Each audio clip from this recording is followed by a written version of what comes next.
السلام عليكم، كنتمنى تكونوا بخير وعلى خير. مرحبا بكم في قناتي من جديد.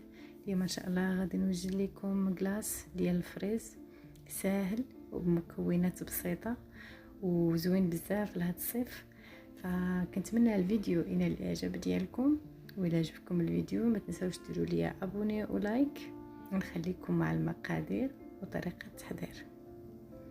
غادي نحتاجو في هذا الكلاص نص كيلو 500 غرام ديال الفريز. بالافضل يكون في المجمد، يعني يكون في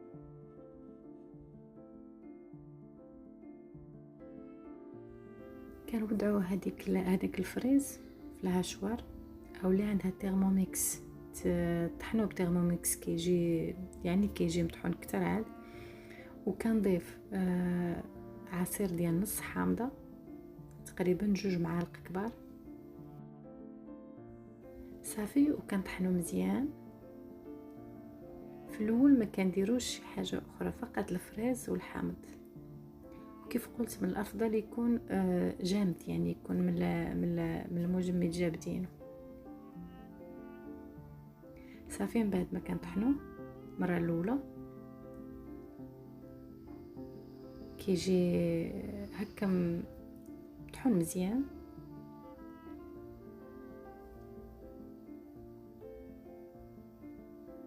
من بعد كنضيفو 140 ملي ديال الحليب المحلى،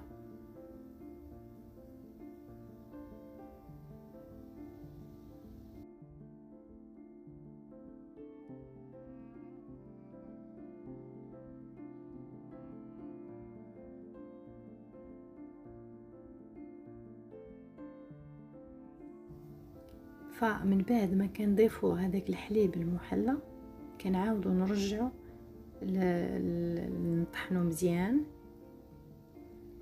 حتى كيرجع على هذا القوام هذا، بهاد لا تيكستور هادي.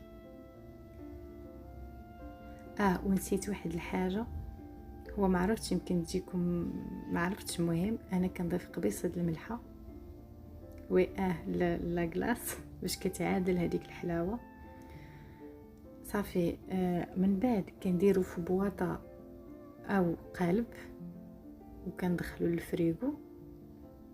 الوقت اللي عندي خلاص راه 2 سوايع 3 شحال ما بقى مزيان باش كيشد راسو مزيان.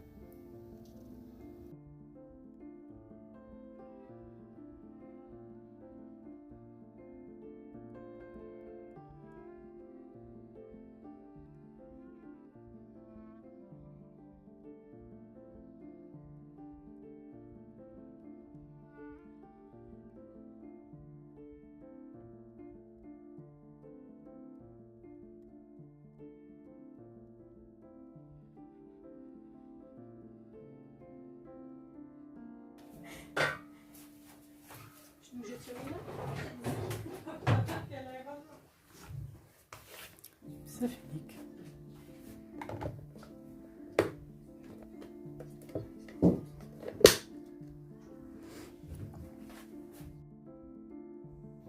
صافي، وهذا هو الشكل النهائي فاش كنجبدوه من الفريغو. صراحه كيف قلت لكم كلاص واعر وسهل، يعني اي واحد يقدر يوجده وبمكونات قليلين. فكنتمنى الفيديو يكون نال الاعجاب ديالكم، وإلا عجبكم ما تنساوش ديروا لي ابوني ولايك، والى الملتقى بحول الله.